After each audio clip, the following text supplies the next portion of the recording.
Hoy ya tenemos la tercera parte de la conferencia 359 de noticias de actualidad en relación con la profecía bíblica. Vamos a continuar con el tema de Israel. Aún va a dar para unas cuantas conferencias más. Y vais a ver cómo todo se ha ido sucediendo. Y al final vamos a tener un vídeo que tiene que ver con lo que ya sabéis que se está preparando, el tercer templo de Jerusalén. Pero ya os digo, hoy veremos aún situaciones de otros países en referencia con Israel, etcétera, etcétera.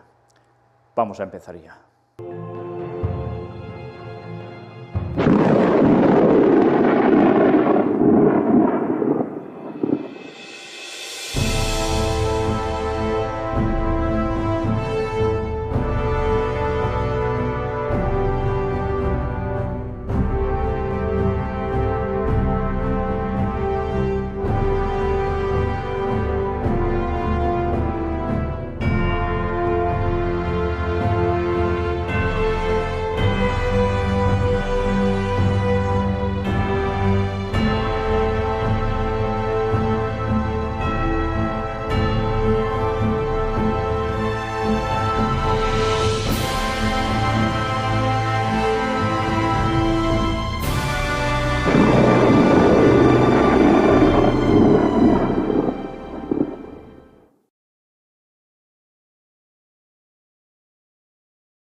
Suscríbete a nuestro canal Víctor San Vicens y después recuerda, dale a la campanita, así recibirás todo lo que vamos emitiendo. Y síguenos en Facebook y dale me gusta a nuestra página.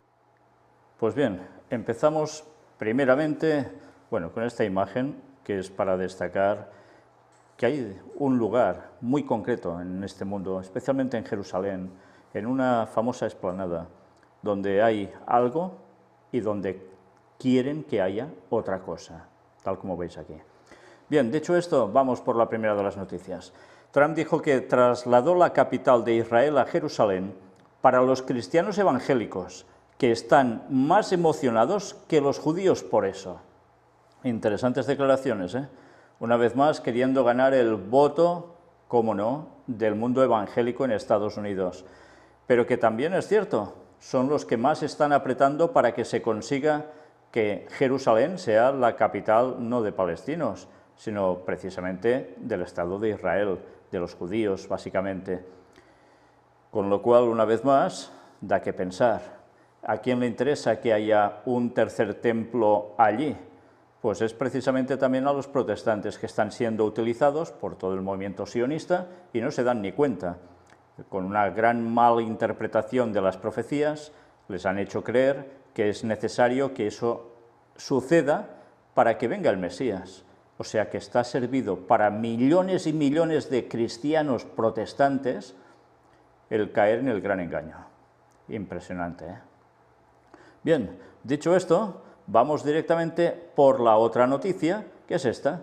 Decenas de colonos judíos asaltan el complejo de Al-Aqsa. Los colonos ingresan al recinto acompañados por la policía israelí. Y esto ya era noticia del 19 de agosto. Ya veis cómo todo va sucediéndose. Decenas de colonos judíos entraron a la fuerza en el complejo de la mezquita Al-Aqsa de Jerusalén el miércoles, según un funcionario del Waqf Islámico de Jerusalén. 98 colonos judíos han entrado en el complejo desde la mañana acompañados por la policía israelí, dijo el funcionario a la agencia Anadolu. Dijo que los colonos entraron por la puerta de Al-Mogarpa del complejo, mientras que se espera que más colonos entren al complejo durante el día para realizar sus rituales. Bien, ya veis, sus rituales. Esto ya está indicando algo. Por tanto, sí, evidentemente, son el movimiento que preparan el levantar el tercer templo de Jerusalén. ¿Y más declaraciones? Arabia del Sur califica el acuerdo entre Emiratos Árabes Unidos e Israel como positivo. El canciller saudí dice que el acuerdo de normalización puede contribuir a la paz en la región. De visita en Alemania, el príncipe Faisal bin Farhan Al Saud, ministro de Relaciones Exteriores de Arabia Saudita, describió el acuerdo de normalización como una contribución potencial a la paz en la región. Cualquier esfuerzo que promueva la paz en la región y que resulte en contener la amenaza de anexión podría considerarse positivo, dijo en una conferencia de prensa conjunta con su homólogo alemán Heiko Maas tras su reunión en Berlín. Fue la primera reacción oficial de Riad al acuerdo. Según el acuerdo, Israel y los Emiratos Árabes Unidos acordaron normalizar las relaciones y, a cambio, Israel prometió solo posponer temporalmente su plan de anexión de Cisjordania. Con el acuerdo, los Emiratos se convirtieron en el tercer país árabe en reconocer a Israel después de Jordania y Egipto. A pesar de sus comentarios positivos sobre el acuerdo, el príncipe Faisal no señaló la disposición del reino a dar un paso similar para normalizar las relaciones con Israel. De momento, ellos aún no dan ese paso.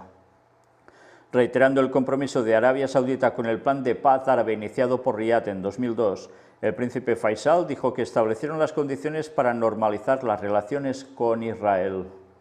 La paz debe lograrse entre palestinos e israelíes sobre la base de los parámetros reconocidos internacionalmente. Una vez que se logra, todo es posible, dijo. Bien, ya veis cómo pueden ir cambiando las cosas. Y otra noticia, clérigos musulmanes de Indonesia condenan el acuerdo entre Israel y los Emiratos Árabes Unidos. La medida de los Emiratos Árabes Unidos es una traición a la causa palestina, dice el Consejo Ulema de Indonesia. Muhyiddin Junaidi, vicepresidente del Consejo Ulema de Indonesia, dijo que la medida de los Emiratos Árabes Unidos era una traición a la causa palestina. Este fue un evento doloroso para los musulmanes, dijo Junaidi en una discusión en línea en Yakarta. Dijo que los Emiratos Árabes Unidos tienen que recordar que la Organización para la Cooperación Islámica, conocida como OCI, acordó imponer un embargo a Israel durante su reunión de emergencia en Yakarta en marzo de 2016. ¿Leyeron los líderes de los Emiratos Árabes Unidos las decisiones de la OCI?, dijo el clérigo. Dijo que Indonesia le debe a Palestina por ser uno de los primeros en reconocer su independencia del dominio colonial en 1945 y prometió que Yakarta apoyará a los palestinos hasta que logren la liberación. Palestina es el primer país en reconocer la independencia de Indonesia. Nunca olvidaremos su amabilidad, dijo Junaidi. Por tanto, amabilidad recíproca. Instó a las organizaciones en el país a continuar los esfuerzos unificados para ayudar a liberar a Palestina de la ocupación israelí, diciendo que la causa de Palestina no es solo un problema para musulmanes y árabes, sino para el mundo entero. ¡Qué declaraciones, eh! ¡Qué declaraciones que cumplen tan bien la profecía! Y que, por desgracia, aún tantos no se dan cuenta de esto. Creen que lo que pase allí ya no pinta nada para la profecía. ¡Qué pena! Porque hasta en palabras de estos líderes de naciones ya viene más que reflejado. Este es un problema de opresión e injusticia y debe resolverse a fondo, agregó. Bueno, pues ya veis su postura, ¿eh? Apoyo a la causa palestina por parte de Indonesia. ¿Pero qué aconteció con Sudán? Salió el ministro de Relaciones Exteriores y dijo algo. Mirad, Sudán despide a portavoz por declaraciones de Israel. El Ministerio de Relaciones Exteriores dice estar sorprendido por el comentario de Haidar Badawi sobre la normalización de las relaciones con Israel. Sí, ahora vais a ver de qué se trata esto. Sudán ha despedido al portavoz del Ministerio de Relaciones Exteriores del país por sus recientes comentarios sobre la normalización de las relaciones con Israel. Recibí un aviso sobre la destitución de mi cargo, dijo Haidar Badawi a la agencia Anadolu. El exdiplomático confirmó la autenticidad de un mensaje suyo al presidente del Consejo Soberano de Sudán, Abdel Fattah al-Burhan, y al primer ministro Abdullah Hamdok. Les digo a los dos presidentes, al-Burhan y Hamdok, respete a su gente y hágales saber lo que está sucediendo en secreto con respecto a las relaciones con Israel, se lee en el mensaje publicado por los medios sudaneses. El martes, Badawi dijo que Jartum estaba ansioso por concluir un acuerdo de paz con Israel. No hay razón para continuar la hostilidad entre Sudán e Israel, dijo. Sí, pues esto es lo que dijo y esto es lo que le ha costado el cargo.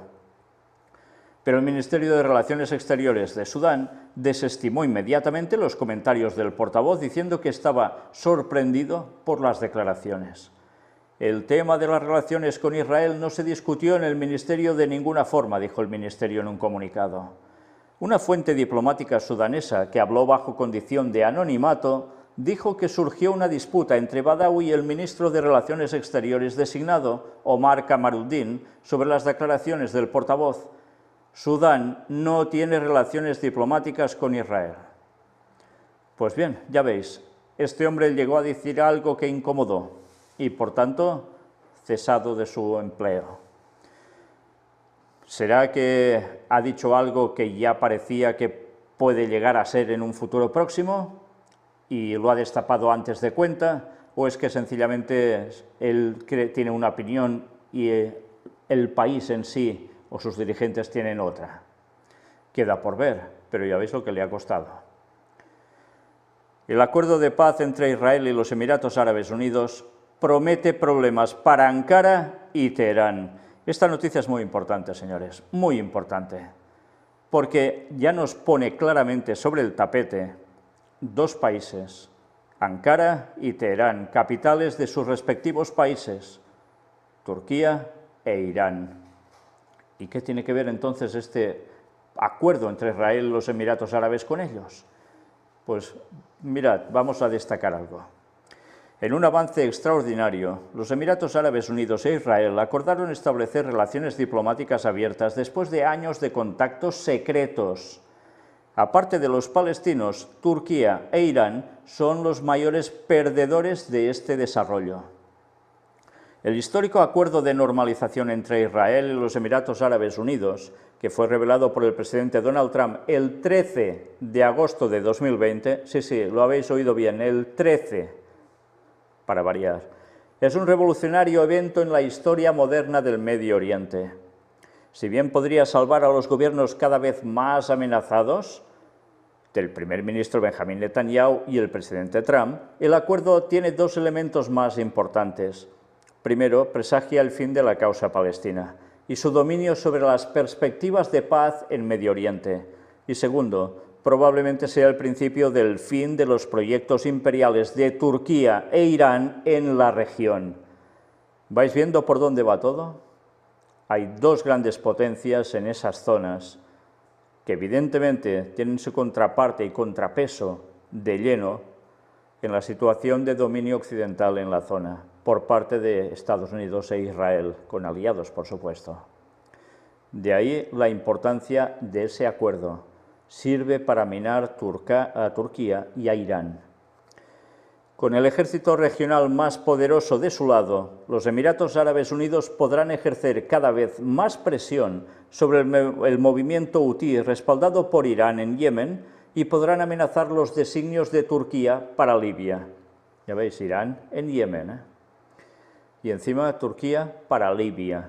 ¿Por qué creéis que hay tanto problema en esa zona? Pues porque hay grandes intereses que están en juego, geoestratégicos, pero además económicos, vaya que si no. Es por eso que Irán y Turquía quedaron casi solos en el mundo musulmán, de hecho, en toda la comunidad internacional, en su condena del acuerdo de paz. Por tanto, están posicionados totalmente en contra. Durante años, la industria de la paz de la ONU, Unión Europea, ignoró los desarrollos regionales y continuó vendiendo la mentira de que solo la creación de un Estado palestino sobre las líneas de 1967 podría traer estabilidad al Medio Oriente y la aceptación del derecho de Israel a existir como Estado judío. Eso ya no es así. Emiratos Árabes Unidos se une a Egipto y Jordania entre los países árabes que reconocen a Israel, y lo hizo sin hacer referencia a los palestinos. Se dice que otros países, en particular Bahrein, Omán, Marruecos y Sudán, están considerando la posibilidad de firmar acuerdos similares en las próximas semanas. A la luz de la lucha antiterrorista contra grupos como ISIS y Al-Qaeda, así como la pandemia de COVID-19 y la posterior crisis económica, curioso que siempre salga esto, tiene sentido que los estados árabes, como los Emiratos Árabes Unidos, deseen normalizar las relaciones con el Estado judío para su beneficio y para el bien de la región. Sin embargo, es probable que la principal razón por la que Abu Dhabi y Jerusalén se enmendaron fue para poner fin a las amenazas planteadas a ambos países y al resto del mundo árabe por Turquía e Irán. Yemen, Libia, Irak, Siria y Líbano han sido destruidos o reducidos al estado de colonias de sus antiguos amos persas y otomanos. Qatar se ha acercado a ambos países a expensas de sus vecinos árabes. Los palestinos han cometido el error de condenar repetidamente los lazos secretos entre sus hermanos árabes y sus enemigos judíos mientras se acercaban a Teherán y Ankara. En realidad, fueron los palestinos los que abandonaron a sus hermanos árabes a cambio de los usurpadores extranjeros. Los poderosos estados árabes finalmente han tenido suficiente y están promoviendo sus propios intereses de seguridad nacional sin importar lo que quieren los palestinos. En Yemen, la República Islámica ha respaldado la rebelión hutí, que regularmente amenaza a judíos e Israel. Así como Hezbollah y Hamas disparan cohetes contra ciudades israelíes, los hutíes disparan cohetes contra objetivos emiratíes y saudíes.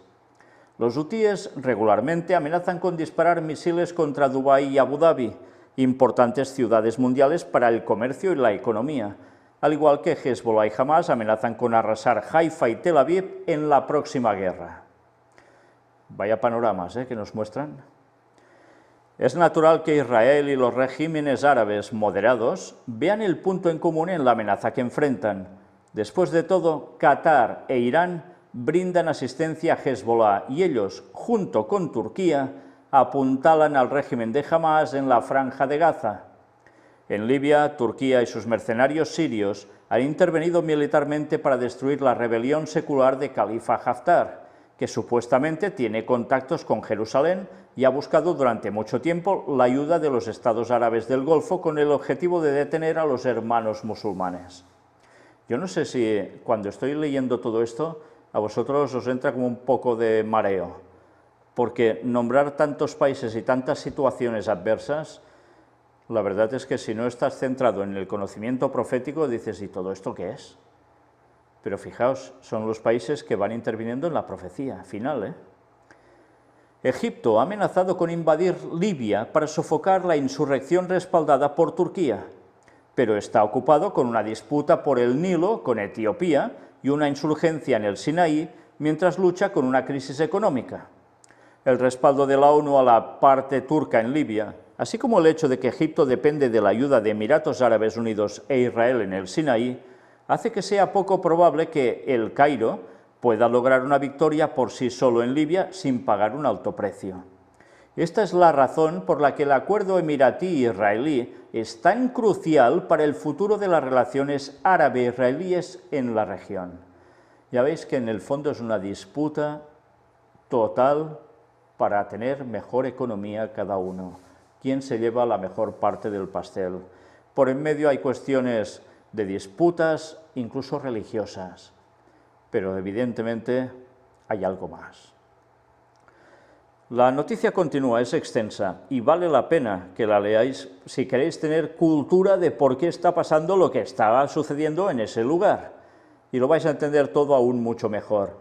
Evidentemente aquí lo que hacemos es mostrar las noticias para comprobar cómo las profecías finales se están cumpliendo de lleno. Y ahora mirad un vídeo, y tiene que ver, sí, con el tercer templo de Jerusalén, y tiene que ver con un elemento que es básico para que el tercer templo sea levantado, la vaca alazana o la vaca roja. Vamos a mostrar lo último que ha surgido al respecto. Es precisamente de este mes de agosto del año 2020, para los judíos, año 5780. Para los caraítas no, judíos caraítas no, tienen el calendario como debe ser.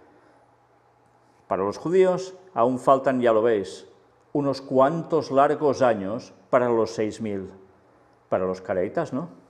Para los caraítas, a los cuales los otros judíos no soportan, que tienen el calendario correcto no alterado como los otros, coinciden con lo que venimos presentando, que quedan 11 años para los 6000 años de historia desde la entrada del pecado en la tierra.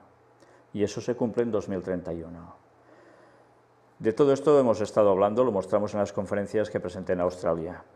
Si queréis verlas, allí tendréis información impresionante que, por desgracia, muy poca gente os puede contar. Pero ahora nosotros vamos a ver el vídeo. Lo último que ha acontecido con la vaca alazana. Vamos a verlo y después leeremos algo al respecto. Pues ya habéis visto, siguen con la vaca roja o la novilla roja. ¿Por qué? Pues porque está en seguimiento el proceso del tiempo que debe tener para poder ser sacrificada, pero que antes debe cumplir unos requisitos, y es que no tenga pelillos blancos. Ahora tiene una de ellos 3 pelitos que aún no son rojos del todo, con lo cual está en duda si servirá o no servirá para el sacrificio que esperan realizar. Si sucede lo que esperan, que es que con un poco más de madurez esos pelos se conviertan en rojos del todo, al cabo de poco tiempo es apta para poder ser sacrificada según el ritual que ellos creen. ¿Qué acontecería si hacen esto? Pues que con esas cenizas deben esparcirlas también en esos lugares de la zona para purificar, y purificar el terreno, purificarse también ellos, y a partir de allí se puede levantar el tercer templo de Jerusalén. Veremos. ¿Terminará sucediendo así? ¿Será ahora o será de aquí un poco tiempo? Tienen más vacas, siguen buscando que les salga la perfecta, la idónea. Veremos si lo consiguen en breve o tardará un poquito más este tema, pero ellos no paran de buscarlo. Mirad, aquí un poco de explicación. El rabino Azaría Ariel, quien dirige los esfuerzos del Instituto del Templo para crear una novilla roja para el cumplimiento del mandamiento de producir las cenizas purificadoras de la novilla roja, inspeccionó recientemente a las actuales candidatas a novilla roja y compartió su estado. Ya veis, hay más de una. De los 2 candidatos más maduros, uno sigue siendo muy viable, como explica el rabino Azaría, a pesar de que actualmente tiene algunos cabellos o pelos que no son lo suficientemente rojos como lo exige la halajá, la ley judía. 2 nuevos candidatos nacieron en los primeros meses de 2020 y actualmente son viables. Ya veis, han nacido más. La ordenanza de la novilla roja se describe en Números capítulo 19. El poder purificador de las cenizas de la novilla roja posee la capacidad de vencer la impureza espiritual contraída a través del contacto físico con un cadáver o cadáveres, conocido en hebreo como tamei reunió. La renovación de las cenizas de la novilla roja permitiría a los kohanim, sacerdotes del templo, hoy alcanzar el más alto nivel de pureza espiritual, permitiéndoles reanudar su trabajo en el templo sagrado, eliminando así un obstáculo más en el camino hacia la reconstrucción del templo sagrado. Templo y renovación del servicio divino. El rabino Azaría también menciona solo algunos de los muchos otros mandamientos cuya ejecución será habilitada o mejorada por la reanudación de las cenizas de la novilla roja. A continuación se encuentran las palabras del rabino Azaría traducidas al inglés. El vídeo tiene subtítulos en inglés, que es el que habéis visto, que se pueden activar, etcétera, etcétera. Esperamos con la ayuda de Dios criar una novilla roja kosher con la intención de cumplir con el mandamiento de crear las cenizas de la novilla roja y así permitir que todo Israel se purifique de la impureza de la ternera y así poder cumplir muchos mandamientos que requerían pureza espiritual como trumot y maaserot, diezmos, y muchos mandamientos cuya ejecución adecuada depende del poder purificador de las cenizas de la novilla roja. Mientras tanto, estamos junto a una candidata vaquilla roja, cuyo estado es algo incierto. Lleva un mechón de cabello que actualmente no es lo suficientemente rojo, pero existe una posibilidad muy real de que estos pelos se enrojezcan en poco tiempo. Y luego regresaremos y la examinaremos nuevamente, con la esperanza de que en ese momento sea kosher para la ejecución del mandamiento de la novilla roja. Pues ya veis, qué claro lo tienen. Siguen trabajando para conseguirla y en el momento en que la tengan, veremos qué termina aconteciendo, porque si hacen esto, la alarma en el mundo árabe va a saltar, pero ¿y de qué modo? Pero eso sí, ya veis, ¿quiénes son los que se pueden llegar a oponer, viendo los acuerdos que hay? Pues quedan Irán, Turquía y algún otro, pero el resto ya están cediendo al poder del rey del norte, que los está haciendo ceder con pactos, contratos económicos y de protección. Qué bien lo han ido trabajando durante años. Aún no han concluido este trabajo, pero pronto lo van a hacer, porque las profecías se van a cumplir. Y por desgracia, tantos una vez más van a caer, y conviene repetirlo de nuevo, en el gran engaño. Y después encima la situación de conflicto conflicto brutal. Todo llegará en su momento. Hoy nosotros terminamos aquí con una cita de Ellen White, extraída de este libro, Eventos de los Últimos Días, libro recopilatorio, pero que el escrito original está en su libro El deseado de todas las gentes, que es un libro precioso sobre la vida de Jesús, con unos datos y unos detalles impresionantes. Bien, fue escrito en 1898. Pues mirad esta cita. Hablando aquí sobre la última crisis de la tierra, dice, Dios siempre ha advertido en cuanto a los juicios venideros. Y en esta página nos dice esto, en la página número 13. Dios advirtió siempre a los hombres los juicios que iban a caer sobre ellos. Los que tuvieron fe en su mensaje para su tiempo y actuaron de acuerdo con ella, en obediencia a sus mandamientos, escaparon a los juicios que cayeron sobre los desobedientes e incrédulos.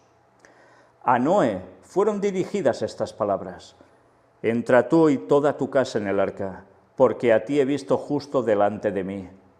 Noé obedeció y se salvó. Este mensaje llegó a Lot: levantaos, salid de este lugar, porque Jehová va a destruir esta ciudad. Es el relato que se halla en Génesis 7:1 y 19:14. Lot se puso bajo la custodia de los mensajeros celestiales y se salvó. Así también los discípulos de Cristo fueron advertidos acerca de la destrucción de Jerusalén. Los que se fijaron en la señal de la ruina inminente y huyeron de la ciudad, escaparon a la destrucción. Así también ahora hemos sido advertidos acerca de la segunda venida de Cristo y de la destrucción que ha de sobrecoger al mundo. Los que presten atención a la advertencia se salvarán. Y aquí no lo pone, pero evidentemente los que no, ya sabéis qué les va a pasar. Una vez más, cuando va a haber gran destrucción, Dios advierte antes. Lo hizo con Noé, lo hizo con Lot. Fueron fieles, fueron salvos, guardaron los mandamientos, siguieron adelante. Los discípulos fueron advertidos por el propio Jesús de la destrucción de Jerusalén. Y mira por dónde, vaya que se aconteció. ¿Y ahora qué va a suceder? Como en una repetición de la historia estamos advertidos. Sí, Jerusalén también va a tener su final. Pero también a su vez va a ser el final para todo el mundo, porque todo irá unido. Estamos hablando de la última gran guerra en este mundo, la sexta plaga, Armagedón. Y todo el terreno se va preparando para que llegue. Por desgracia, tantos aún no entienden qué es eso. Unos lo ven solo como una cuestión bélica, otros como sencillamente, bueno, una enseñanza para algo, pero que no es nada literal. Y otros lo ven solo como una cuestión espiritual, las fuerzas del bien contra el mal y se acabó. Pero es que hay más. Evidentemente las fuerzas espirituales entre el bien y el mal luchan y estarán allí para el desenlace final. Pero a su vez, recordemos, será una cuestión espiritual, sí, entre el bien y el mal, entre Cristo y Satanás y sus ángeles de cada uno, pero también contra el pueblo de Dios, que estará siendo perseguido por observar los mandamientos, especialmente, cómo no, el sábado, cuando ya todos hayan cedido al domingo como día de reposo, la marca de la bestia. Y a su vez también, sí, habrá persecución a muerte sobre este pueblo de Dios auténtico del tiempo final. Pero también habrá conflicto bélico en ese lugar, y cuando Jesús vuelva ya en la séptima plaga, la que precede a esta, ¿qué va a acontecer? Pues que en ese conflicto bélico, que será entre las naciones para destruirse, cuando venga Cristo también querrán eliminarlo. Pero será su fin, no el de Cristo, sino el de estos ejércitos y el resto del mundo impío. Solo el pueblo de Dios permanecerá en pie, esos 144.000, sin ver la muerte y conseguir la eternidad. Y será el momento de la resurrección de los salvos de todas las épocas, que se van a añadir a los 144.000. ¿Dónde queréis estar? ¿En qué bando? ¿En los salvos o en los que se van a perder? Si os han enseñado a interpretar las profecías de modo distinto, ya va siendo hora que las dejéis de lado y abracéis la verdad, porque si no, estáis cayendo en el gran engaño. Y Satanás lo va a hacer todo para haceros sucumbir, a todos, a vosotros, a mí y a quien sea. Y como siempre, recordemos el texto: el que cree estar firme, mire que no caiga. Por eso, podemos conocer el futuro, sí, pero también debemos tener el carácter de Cristo. Que Dios nos ayude a todo ello. Y recordad, próximamente, la siguiente parte, donde aún mostraremos más noticias sobre toda esta cuestión, y veréis después a dónde nos va a llevar todo. Una vez más, el tiempo se acaba. Maranata 2031. Dios os bendiga.